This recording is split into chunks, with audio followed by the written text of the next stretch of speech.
Ladies and gentlemen, good day and welcome to the investor conference call of National Stock Exchange of India.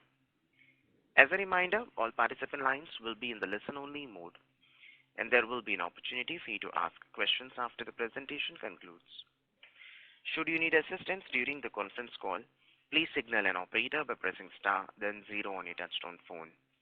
Please note that this conference is being recorded. I now hand the conference over to Mr. Yatrik Win, Group CFO and Head Corporate Affairs of NSE. Thank you, and over to you, sir. Thank you, and good afternoon to everyone, and welcome to NSE's investor call to discuss the financial results of second quarter of FY23 along with other business updates. Please note that the conference is being recorded and a transcript for the same will be available on our website.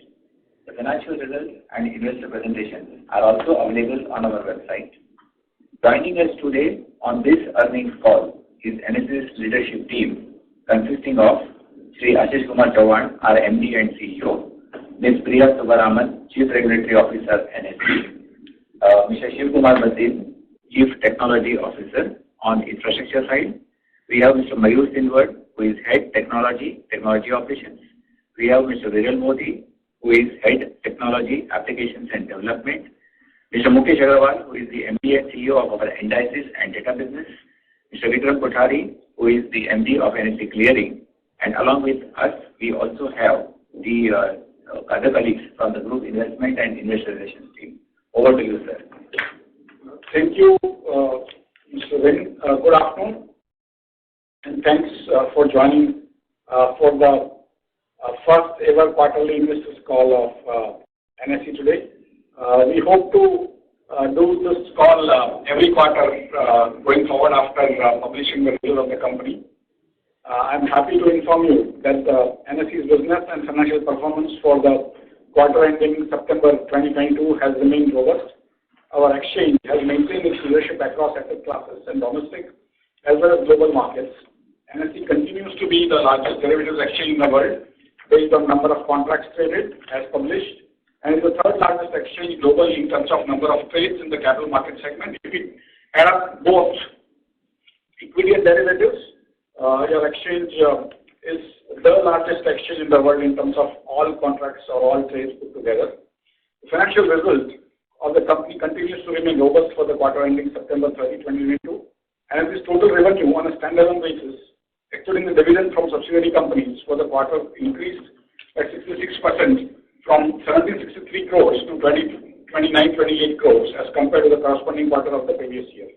The operating revenue during the current quarter continued to remain at 94% of the total revenue as it was in the corresponding quarter of the previous year. The net profit after tax, excluding the dividend from subsidiary companies, for the quarter also grew by 65% from 925 crores to rupees 1,535 crores as compared to the corresponding quarter of the previous year. And its average daily turnover in cash equity segment stood at rupees 55,454 crores, which is a reduction of around 14% from average daily turnover of rupees 64,754 crores during the quarter ending September 2021. This reduction is not only seen in Indian markets, but is seen globally on account of hardening of positions on the geopolitical front, worsening Russia-Ukraine war, unproductive global economic environment, mainly marked by inflationary pressures, and aggressive monetary tightening that has posed challenges for economies worldwide. NSE continues to maintain its market share in the range of 92 to 94% by having a market share of 93% for its first half of the current financial year. NSE's average daily turnover in equity index and stock futures increased by 9% from rupees 108,506 crores during quarter ended September 2021 to rupees 118,539 crores during quarter ended September 2022. NSE's average daily turnover in equity index and stock options on premium value of options traded increased by 114% from rupees 21,338 crores during quarter ended September 2021 to rupees 45,744 crores during quarter ended September 2022. NSE continues to remain the most preferred destination for equity derivatives market in India with market share of almost 100%. NSE's average daily turnover in currency futures increased by 60% 24,893 crores during the quarter ended September 2021 to rupees 24,921 crores during quarter ended September 2022. NSE's average daily turnover in currency options on premium value of options traded increased by 91% from rupees 64 crores during quarter ended September 2021 to rupees 123 crores during quarter ending September 2022. NSE continues to be the market leader with a market share of somewhere between 69 and 96% in current futures and currency options. Alternatively, from an open interest perspective, the market share of NSE in currency futures and currency option is 86% and above. These volumes in cash equity segment, equity derivative segment, currency derivative segment, and other products like debt, interest rate futures, NSE the transaction charges revenue of rupees 2,530 crores for the quarter ending September 2022. This increased by 73% from transaction charge revenues of rupees 1,460 for the corresponding quarter of the previous year. In line with the increase in transaction charge revenues, NSE also saw an increase in its revenue from colocation charges. Colocation charges revenue for the quarter ending September 2022 stood at rupees 150 crores, which increased by almost 50% from rupees 101 crores for the quarter ending September 2021. These colocation charges of rupees 150 crores include rack rental charges of rupees 23 crore and rupees 127 crore on account of connectivity charges. And as income from listing services that include listing fees, book building fees, processing fees for the current quarter stood at rupees 38 crores. This includes listing fee income of rupees 26 crore, which increased by 9% from 24 crores in the corresponding quarter for the previous year. During the current quarter ending September 2022, NSE saw a listing of 4 IPOs on its main board, raising the funds to the tune of rupees 7,119 crores.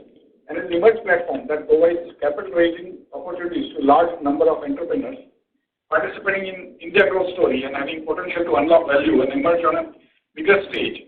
Saw a listing of 18 IPOs, raising the funds to the tune of rupees 296 crores. The market capitalization of NSE emerged as of September 2022 is around rupees 46,000 crores. NSE also witnessed listing of other issues like 460 commercial papers raising funds of rupees 1.92 lakh crores and 95 issuances on its electronic bidding platform raising funds to the tune of rupees 97,275 crores during the quarter ending September 2022. NSE's treasury income increased by 47% from rupees 115 crores during the quarter ending September 2021 to rupees 169 crores during the quarter ending September 2022. This is mainly increased on account of the increased corpus and increase in the yields, especially on a shorter end, due to aggressive rate hikes by global central banks to tame inflation. Further, NSE continues to remain focused on its cost, which is a key to any platform business to bring in the maximum operating leverage. The total expenses of the company increased by 31% from rupees 527 crores in September 2021 to rupees 691 crores for the quarter ended September 2022. The increase in expenses is mainly on account of increased trading activity, which led to increase in clearing and settlement charges paid to our subsidiary company NSE Clearing Limited, license fees for index paid to our subsidiary company NSE Indexes Limited, and SEBI regulatory fees, as well as investor SMS services. If these variable expenses linked to volumes are excluded, the total expense of the company increased by 9% from rupees 340 crores for the quarter ended September 2021 to rupees 372 crores for the current quarter, September 2022. We run one of the largest technology-enabled platforms for the markets, and with the kind of market share, the volumes that we actually cater to, the kind of resiliency and robustness that we need to have for our technology-enabled platform. Technology is one area that we need to continue to keep investing in, and therefore, in the current quarter, the company has spent about rupees 148 crores towards technology-related operational expenses and depreciation. In terms of profitability for the quarter ended September 2022, excluding the income from subsidiary division, EBITDA margin improved from 73% for the quarter ending September 2021 to 79% for the current quarter ending September 2022. Similarly, PBT margins improved from 70% for the quarter ending September 2021 to 76% for the quarter ending September 2022. NSE standalone net worth as of September 2022 stood at rupees 13,293 crores. I shall now cover a few aspects of our key subsidiary companies. NSE Clearing Limited, post interoperability, continues to have a robust market share of 92% for clearing and settlement for cash equity segment, 95% for equity derivative segment, and 84% for currency derivative segment. NSE Indices, one of the core entities of NSE that owns the flagship indices like Nifty 50 and Bank Nifty, has been doing extremely well. Total AUM of ETFs and index funds in India tracking Nifty indices is rupees 4.1 lakh crores. Currently, there are 188 passive products, ETFs and index funds tracking Nifty indices in India. 18 passive products tracking Nifty indices were launched in the current quarter. There are 13 ETFs listed internationally tracking NSE indices. NSE Data, which manages and disseminates the exchange data, has seen an expansion in its client base for both real-time data and historical data. It has further augmented its offering and is also a certified-registered CKYC service provider. As of September 2022, more than 62 crore individual KYC records and more than 34 lakh legal entity KYC records have been uploaded on CKYC, with over 43 crore downloads in the first half of the current financial year. Further, as of September 2022, 6,036 entities were live on CKYC, out of which 3 entities went live during the first half of the current financial year. NSE IFSC Limited, a wholly owned subsidiary of NSE FG City, Gandhinagar, undertook a series of measures in previous financial year to enhance product offering, improve liquidity, widen participation, and strengthen risk management. It also introduced trading in foreign stocks through unsponsored depository receipts on the NSE IFSC that would allow retail investors to transact in global stocks in an easy and convenient manner. NSE IFSC SGX Connect, the foundation of which was laid in August 2019 through collaboration between NSE and SGX to bring together international and GIFT City participants to widen liquidity pool for Nifty products, was launched by Honorable Prime Minister Sri Narendra Modi ji on July 29, 2022, which will further strengthen the capital market offerings of GIFT Trading platform.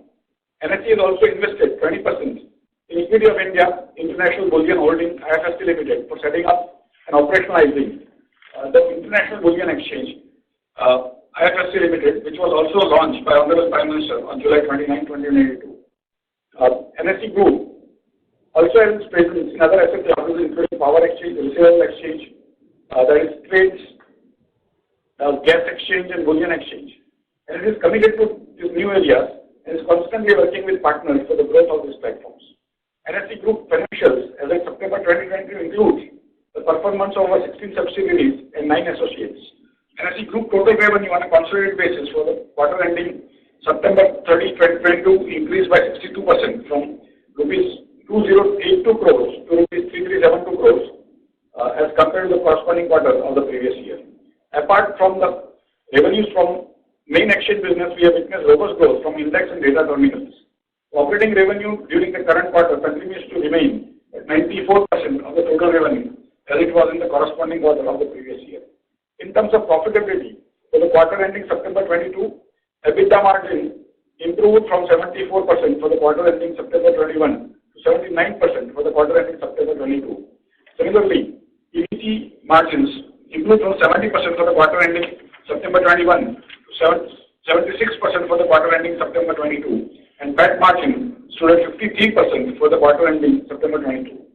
NSE Group earnings per share for the quarter ending September 22 is rupees 35.83 per share. NSE Group net worth as of September 22 stood at rupees 16,766 crores. As I mentioned, currently NSE Group has its interest spread across various lines of businesses, in addition to its core business of providing robust, efficient, innovative, and safe marketplace with well-regulated framework. Also, there are some of the businesses, such as index business, data and analytics business, and such other similar businesses in the overall capital market ecosystem, which are adjacent to our core business. On the other hand, thank you, sir. This is the operator. Sir, the audio is slightly getting muffled. It's not clear. On the other hand, over a period of time, is it clear now? No, sir, it's still the same. I'll just reconnect your line, sir. One moment.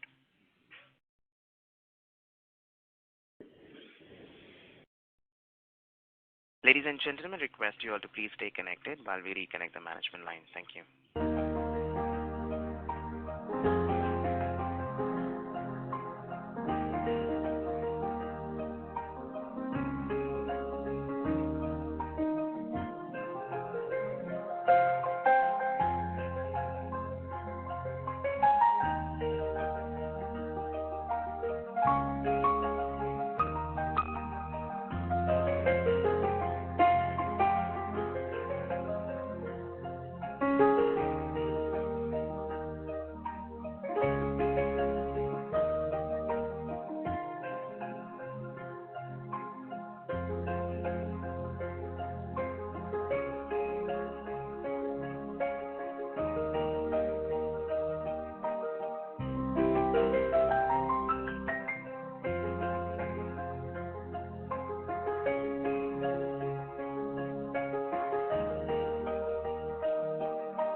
Ladies and gentlemen, thank you for patiently waiting. The line for the management is reconnected. Thank you, and over to you, sir. On the other hand, over a period of time, some other business areas also got added to its overall activities, which in a way are not adjacent to our core businesses and can be termed as non-core business areas.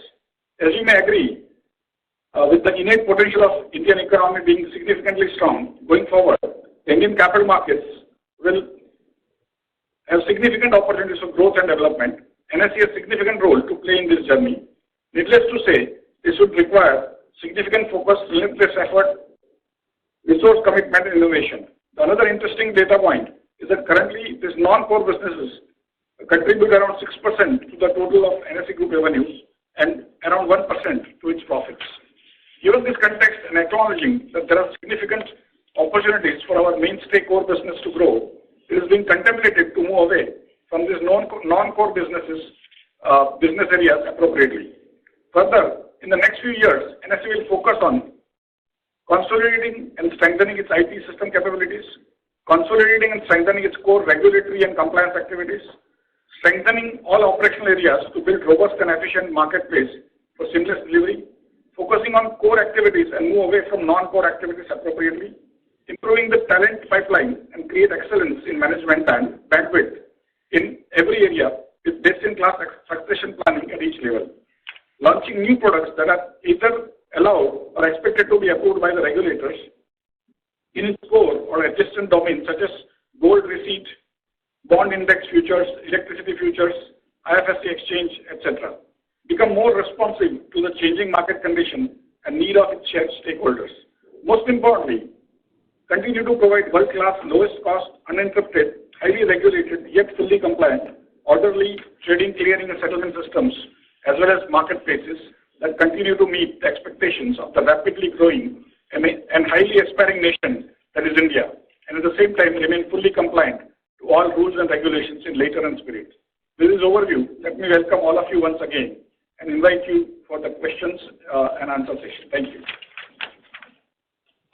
Thank you very much. We will now begin the question and answer session. Anyone who wishes to ask a question may press star and 1 on their touchtone telephone. If you wish to remove yourself from the question queue, you may press star and 2. Participants are requested to use handsets while asking a question. Ladies and gentlemen, we will wait for a moment while the question queue assembles. Ladies and gentlemen, in order to ensure that the management is able to address questions from all participants in the conference, please limit your questions to 1 per participant. Should you have a follow-up question, we would request you to rejoin the question queue. The first question is from the line of Mohit Kumar from DAM Capital. Please go ahead. Yeah. Good morning, good afternoon, sir, and congratulations on reporting a very, very strong set of results, especially for last 8 to 9 quarters. And thank you for doing the call. So my first question is, can you please help us in the things you want to do at NSE? Let's say introducing new products or adding more clients or whatever over the next few years to build on the growth momentum. Thank you. As I mentioned, basically we are a highly regulated entity, and we can trade only products which are allowed by the regulators.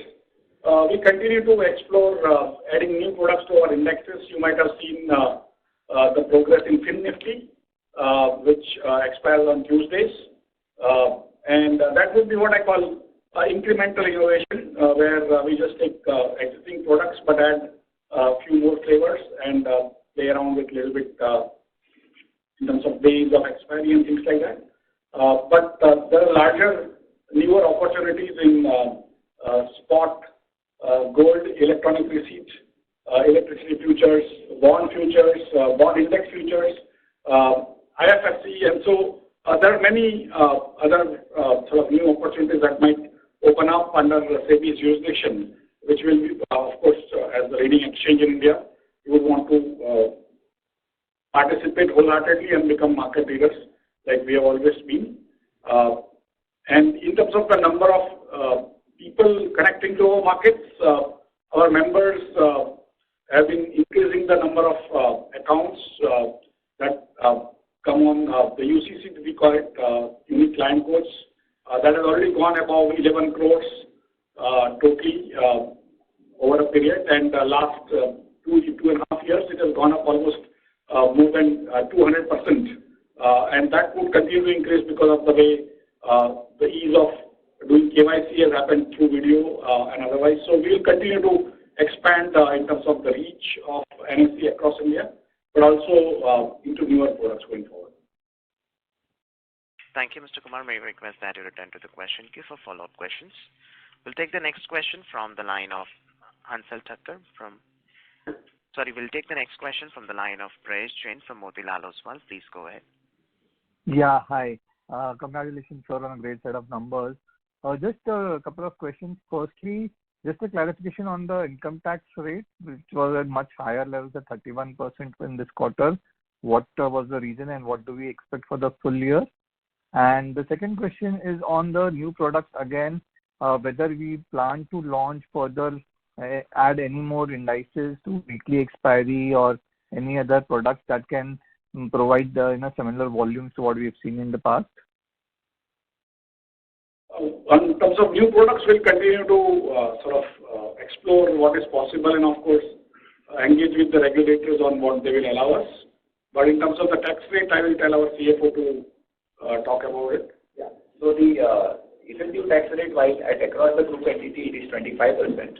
For this quarter, it is 31% because we received the subsidiary dividend, and which is as per Income Tax Act is not allowed, and that's why the percentage looks higher for this quarter. Over the year period of time, it will normalize. But otherwise, across NSE and group entities, the effective rate is about 25%. Thank you, Mr. Jain. May I request that you return to the question queue for follow-up questions. We'll take the next question from the line of Hansal Thakkar from Lalkar Securities. Please go ahead. Hi, Ashish Bhai and team. Congratulations on a stellar set of results. Sir, my question relates to point 5 of the consolidated results, where you mentioned that with respect to our transfer to the core SGF requirement, we have transferred about 25% of the net profit towards that core SGF requirement. So, sir, if you could throw some light on this particular mechanism, just so we understand it, and whether this will be in perpetuity is the first question. Thank you. There is a regulation that exists to this effect. It affects the clearing corporation and its profits. So, basically also, if there is a shortfall, then the NSE will have to pay for it. So there is a regulation offline. We'll try to point you to the SEBI regulation in this regard. So as and when it is sort of applicable to exchange also, and if we might have to sort of bump up the capital available in the settlement guarantee fund, we will have to do that. But I think this is more technical and also requires it's dependent on what type of open interest there is, what type of business there is at the clearing corporation level, and it's a very sort of a complex calculations. I would rather send you a URL of SEBI to look at going forward. I hope this satisfies it reflects in the segment assets of the company. So I saw the regulation. While I could not find the second circular which you have enlisted in the note, but I will get back with the IR team to get that. And so with the same query, if you could kind of throw some light on the IEPF mechanism also, that we recognize the transfers to the investor protection fund on the balance sheet. So essentially for us that's a balance sheet item, right? It's not a P&L item. So far as the IPF corpus is concerned, there is a SEBI prescription as to what should be the overall IPF corpus. Currently, we are maintaining as of September, the IPF corpus is slightly northwards of 1550 crores. And currently, we are expected to maintain the level at 1500 crores. And therefore, in one sense, we are well capitalized. And moving forward, the way investor claims are coming and the settlements are happening, the size and the scale, we don't expect any major provisioning and debit to P&L right now, at least in the current financial year. That's the. But because he said P&L, it means it's not a balance sheet item, it's an expense item. It's an expense. As and when we need to sort of pass on or transfer some funds from NSE to the IPF. And there is a specific formula to that effect also by SEBI. Thank you, Mr. Thakkar. May we request that you return to the question queue for follow-up questions. We'll take the next question from the line of Samir Palod from AUM Fund Advisors. Please go ahead. Yes, am I audible? Yes. Congratulations on a great set of numbers, and wishing Ashish ji all the best for his new role as NSE CEO. I have a slightly macro level question, and if you can just help us, given the immense profitability of the platform, is there any move on the government or any of the regulators for capping or reducing pricing, given how profitable this platform has become, especially on the transaction-based charges? Any sort of feel that you can give us whether that's happening is a possibility, or if you don't think so, then why not? Yeah, currently, we are not aware of any such sort of movement in any direction. But if you are aware, you can tell us later after this call is over.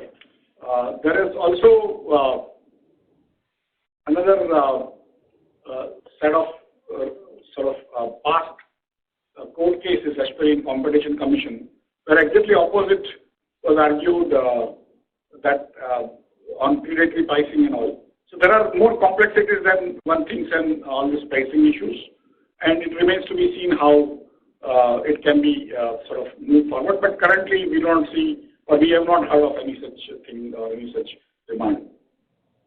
Thank you. Thank you. The next question is from the line of Piran Engineer from CLSA. Please go ahead. Yeah, hi. Thanks for taking my question. So just one question. In the last 2-3 years of COVID, while cash volumes have been largely stagnant, derivative volumes have gone up 7x, 8x, right? And a few months back, SEBI has also constituted a committee to understand why retail investors are participating so much more. So, any color from your end on the same, either on the SEBI outcomes or what you're reading into why F&O volumes are up so much? Basically, we provide the most efficient transaction processing platform for all instruments that are allowed. And as and when the regulatory framework changes, we will continue to comply with that. Other than that, your guess is as good as mine. The number of investors has increased, and that could be one of the reasons. But the fact is, the options volumes have increased more in proportion, and we would continue to ask all of you to give us your flavor on why this has happened. Okay, fair enough. And so just secondly, regarding your cost structure, we understand that, clearing and settlement costs for you are variable. Can you give us some flavor on what those costs are across cash and F&O trades for you all? Okay, so while you're right observing is that clearing and settlement charge is what is linked to the overall transaction charges. And this is the revenue sharing that we do with our 100% subsidiary, that is Clearing Corporation. Broadly, if you look at the transaction charges breakup, close to about 75% plus of our transaction charges comes from F&O, and remaining about 20% comes from cash equity segment, and around 5% or so comes from currency and other products. A clearing and settlement charge sharing would also broadly follow the similar mix. Thank you. We'll take the next question from the line of Rikin Shah from Credit Suisse. Please go ahead. Thank you, sir, for hosting the call and providing the opportunity to ask the question. My question is slightly more from a medium to longer term perspective. Of course, there is a far more reliance on the transaction revenue in the overall revenue pool, but is there any aspiration over a longer term wherein one would think of diversifying and becoming a bit more like a multi-asset exchange across different asset classes? For instance, even within the currency derivatives, there are certain offshore venues who are having meaningful market share in terms of OTC fixed income as well. There could be opportunities. So from a medium to longer term perspective, are there any such aspirations to grow in other classes and other geography products as well? Thank you. I think basically we will continue to work in the areas which we are allowed to work in. And so if you give an example of OTC, if you are allowed to do that, we'll certainly try to go in that direction. But overall, we'll continue to remain within what I call geography or product contours that are decided by the regulator. And within that, we can have aspirations. We cannot have aspirations outside of that, and that's what the overall strategy NSE has and overall understanding NSE has on that we will continue to remain within SEBI jurisdiction and fully compliant. We will not do anything on our own which is not allowed. Thank you. We'll take the next question from the line of Udit Bukharia from Catamaran. Please go ahead. Hi. Thank you, sir, for taking my question. Sir, can you share some light on how do you benchmark your technology capabilities versus players like NASDAQ and S&P? And if you had to look at number of trading days which were disrupted on NSE, how would that number compare with the global peers? Broadly speaking, the number of trading days we do around 10 holidays in addition to 104 weekends or in that range. So effectively, we are pretty much comparable to the rest of the world. In terms of trade timing, we are not that comparable because in equities and equity derivatives, we trade only 6 hours and 15 minutes, while most markets in the world trade more than 10 hours, especially the developed markets. Some of them trade also 16, 18 hours. And so that's where we don't trade that. But within the 6 hours we trade, our number of orders and number of trades, which we actually conduct, is pretty much the largest in the world. As I told in my speech, we are the largest derivatives exchange in the world in terms of the number of contracts traded. Although per contract the value we trade is very low, but our technology systems are able to handle a significantly larger number of orders and trades than any other system in derivatives or equities, because we use the same trading system in equities, derivatives, currencies, and other things. So ours is a kind of a single product, unlike many other exchanges in the world which use multiple trading systems. We use a single kind of API, single framework for pretty much all different asset classes, and that is unique to us. But if you say the number of messages, US actually ends up taking messages which is of the entire country. They have something called NSMS, which ends up everyone's all orders. And that's why it is really confusing for them, because even New York Stock Exchange, which is not even 4% or 5% of the total volumes, ends up showing huge number of messages because they end up taking all sorts of broadcast data from every other exchange in US. But overall, if you look at the number of orders which are specific to an exchange or number of trades which are specific to an exchange, we are pretty much the largest exchange in the world by significant margins. Thank you. We'll take the next question from the line of Sankalp Samajsar from State Bank of India. Please go ahead. Thank you, sir. First of all, congratulations for a stellar performance. And Sorry to interrupt you, Mr. Samajsar. The audio is not clear from your line. Please use the handset mode. Am I clear now? Yes, sir.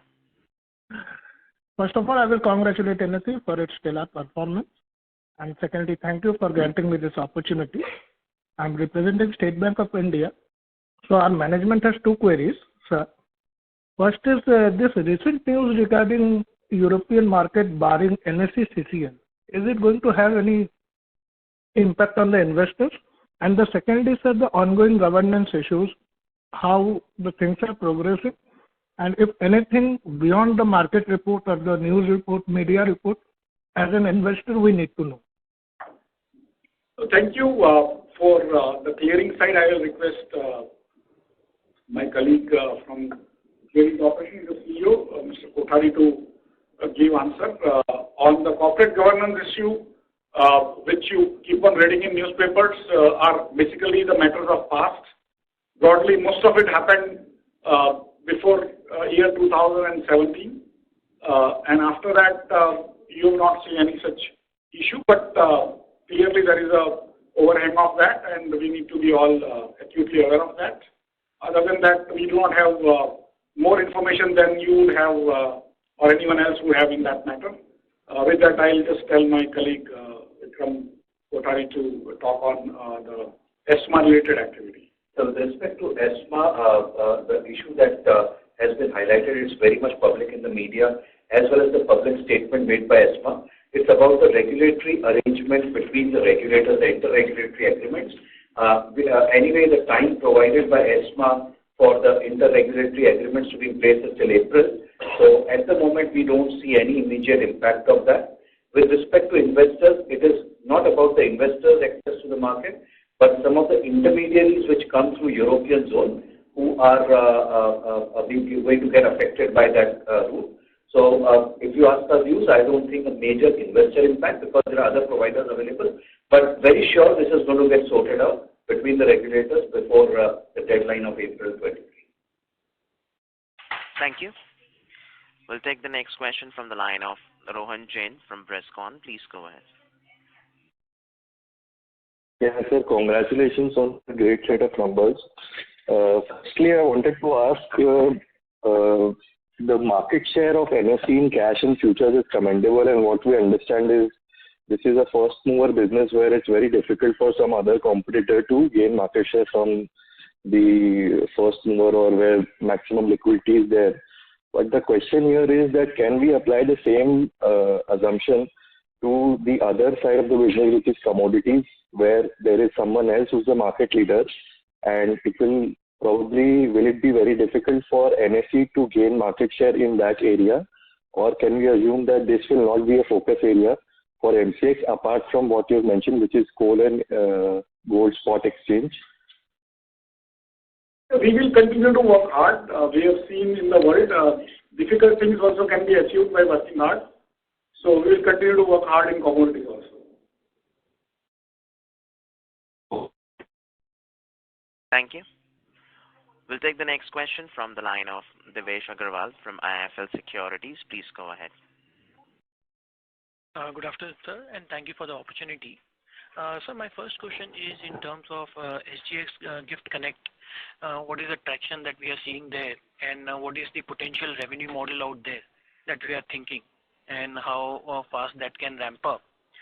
Secondly, you mentioned that getting into a newer asset classes will depend upon the regulatory approval, but something like monetizing data, can that be a potential and probably contribute to our top line over the next 6 to 12 months? And lastly, an update on the co-location case, if you can give that. Thank you, sir. So I'll answer the co-location part. Basically, the cases are on at various levels in various courts, and basically it's in public domain, so I wouldn't like to comment beyond that. On the regulatory approvals side, basically, again, will continue to be the way the regulators think about the markets and how they want us to sort of approach a particular market in terms of overall scheme of things. So I mean, it would depend completely on what the regulator thinks about it. The SGX side, we currently the negotiated trades of what are happening in Singapore are now fully reported on the NSE IFSC. The new technology is again being tested as we talk on bringing the real-time volumes there. And so over next few months or probably 2 quarters, you will see a lot of action moving because we are working with SGX, its members, as well as the NSE, IFSC and IFSC authorities put together. They are all working. Also, there are other push from various regulatory and government agencies also to bring that market to fruition. So it will take some time, but as and when it happens, it will also charge per transaction charges like what we do at NSE. And of course, it will be shared between 2 exchanges. And so that's broadly the model. For the time being, we are also, of course, trying to develop newer markets like bond listings and other things at FSC. We are also trying to have green bonds and SPG-related work happening through NSE IFSC. So there are many other plans there, and as they are allowed there, we'll continue to explore the new opportunities there also. Thank you.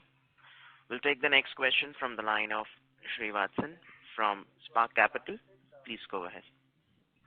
Yeah, hi. Just wanted to get some sense on 2 things. One is in terms of the weekly products that you're talking about, we've seen some of the newer indices like financial services doing much better. Sorry to interrupt you, sir. The audio is very low from your line. Please use the handset mode. Better now? Yes, sir. Okay.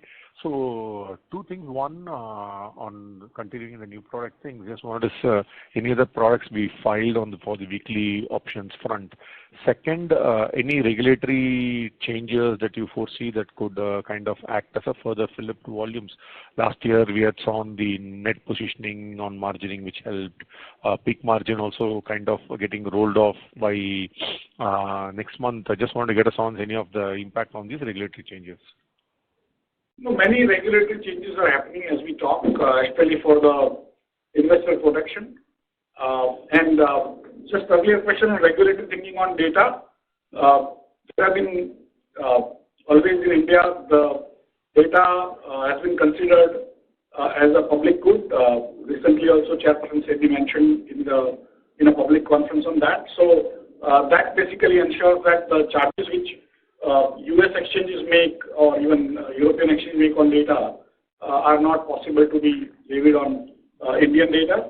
But despite that, I think our index and data companies are doing pretty well within the constraints they face, and we will have to continue to stay within that framework and be completely compliant. On regulatory changes expected, probably one more announcement I heard recently, again in public domain, was the ASBA kind of a framework for the retail investor in secondary market. So there might be many changes, largely keeping in mind the experiences the regulator and exchanges have had on investor protection and how do you enhance the protection or the abilities that investors have in terms of protecting their own money. So even including for assured returns and things like that, going forward, there's going to be a large sort of activity, including public activity, information and other things we'll have to do to tell people that members cannot be providing, or even people who claim to be members, many of them may not be members, may be collecting money using assured returns kind of frameworks and things like that. So those are some things, and outcome of them remain to be seen what their impact on our business would be. Thank you. But what I've seen over a period is the tighter the regulations, people's trust goes up in the markets, and that's where more people come into the market and they trust markets more, so they invest more in the markets. Thank you. We'll take the next question from the line of Niket from Motilal Oswal AMC. Please go ahead. Yeah, thanks for the opportunity and congratulations, Ashish Bhai, for the new innings. I just had one question on the tech part. In your opening remarks, you did highlight that you essentially have to move to the newer tech platform over a period of time. Would it be possible for you to quantify what kind of cost are we looking at and when do we see this entire transition completing? So thank you for this question. I think I gave you probably wrong impression.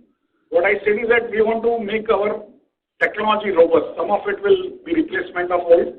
Some of it will have to continue because technology of any exchange is like basically very, very important, and changing it is very difficult. And we are seeing it in live action in a very smaller version elsewhere in Mumbai itself. So you know how difficult it would be for the largest exchange of the world of any type, right, to change its technology. And technology includes trading, clearing, settlement, collateral management, member management, companies, listed companies management, investor services, and hardware, software, network, all equipments across thousands of data points and stuff like that. So it's not a one-off thing. At the same time, you cannot basically go for a situation where you end up adding risk. So it's a very complex process. The time frames usually are very, very long, and most people are not able to even move. At the same time, usually when I prefer going with tried and tested existing solutions which can handle the scale. But in NSE's case, there is no such system because NSE is the highest scale there is, right? And so there is nobody who has a similar system which can handle our load in either trading, clearing, settlement. We also do, in India, we do what we call ID-based clearing settlement, which is every individual gets the ID, which is unique ID, UCC.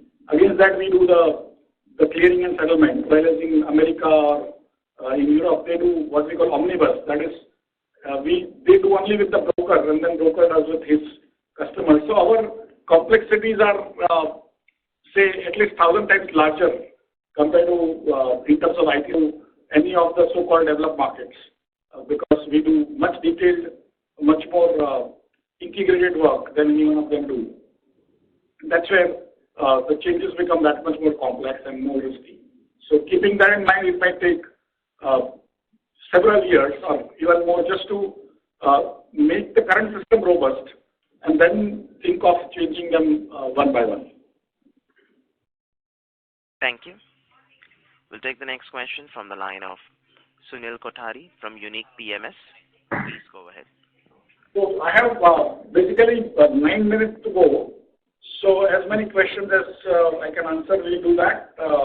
And then later on, I'll request those people who are in the queue to write to us, our IR department, and we'll try to answer as much as we can. Hope this works. Sure. Yeah. Thanks for opportunity. You getting my voice, sir? Yes, I can hear you. Yeah. Thanks. Mr. Chauhan, welcome to NSE. So my question is basically very different. Basically, your major customer is trader on the exchanges, but it is the services provided by intermediaries like stockbrokers, online or offline. I would like to understand from you what the change in relationship of this broker you want to make, because you have really changed a lot at the time of BSE. So your relationship with your brokers, and other side is the regulator, the SEBI. There was some issue in the past. So what change you want to do on a larger scale? That's the only question, Mike.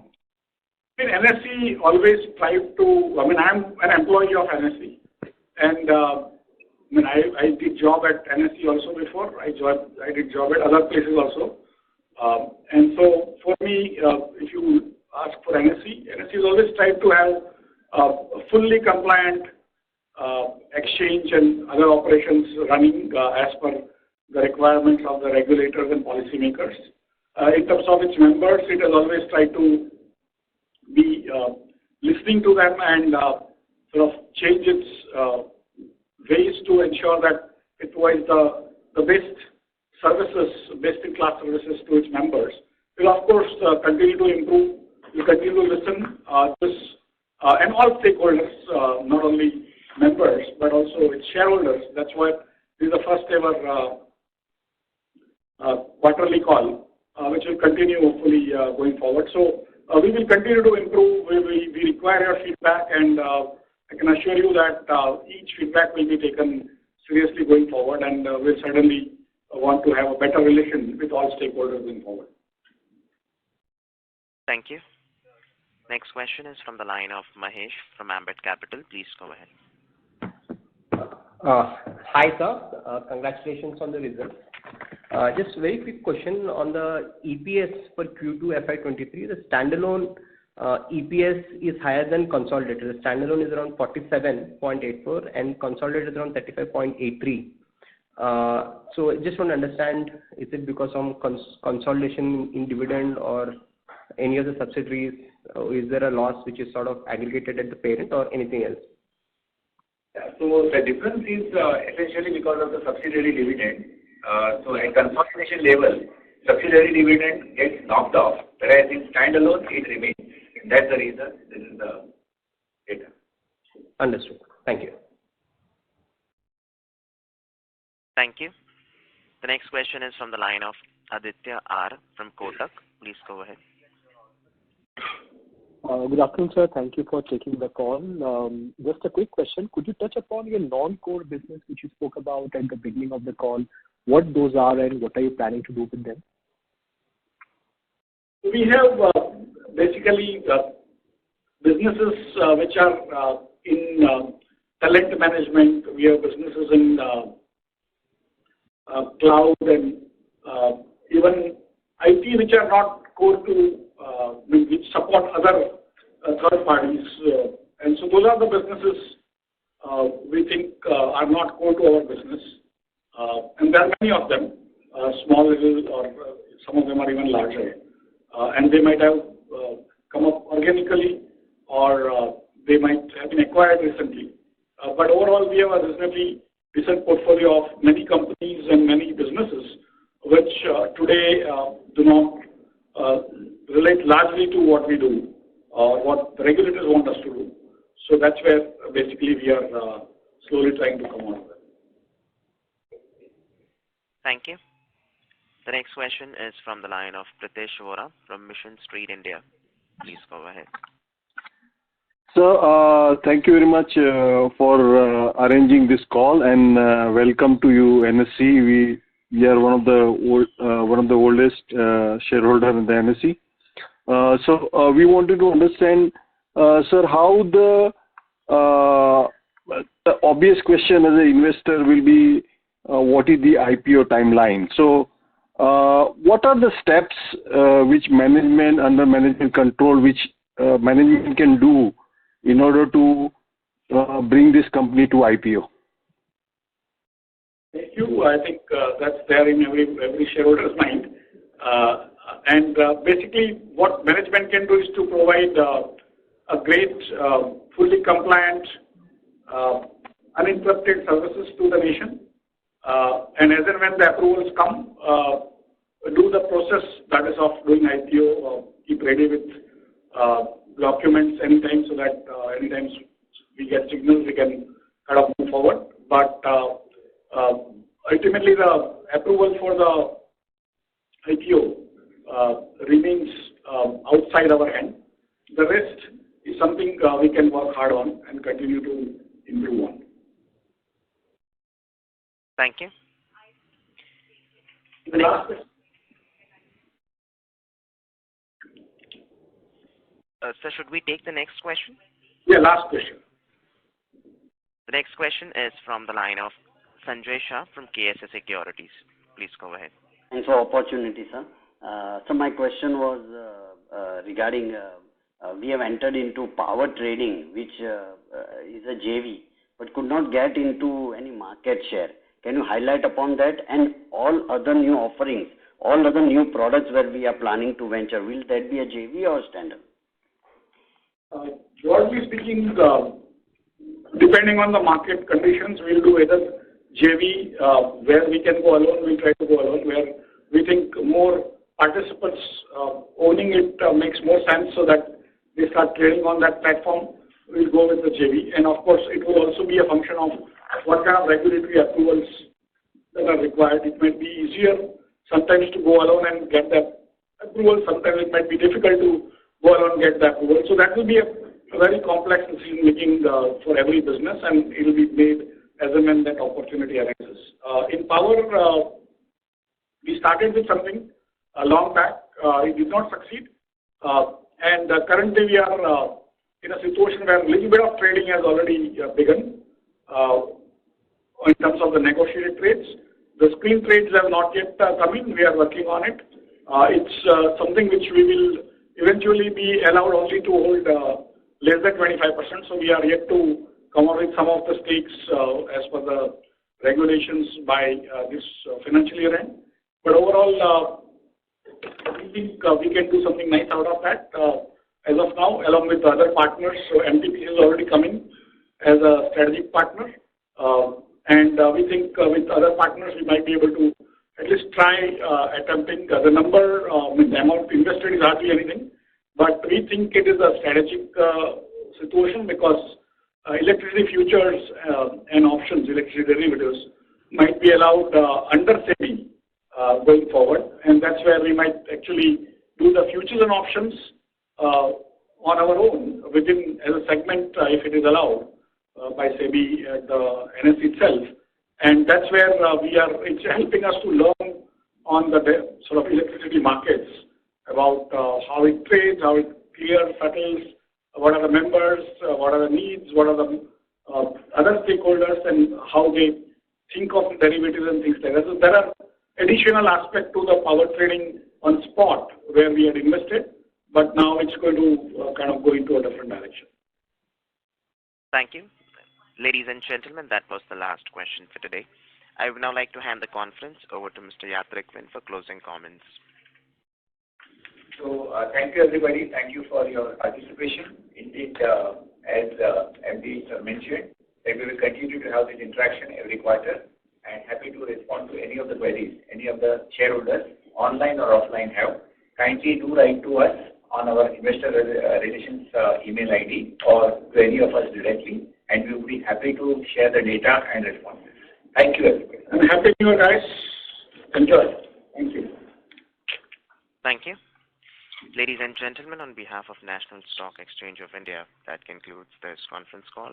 Thank you for joining us, and you may now disconnect your lines.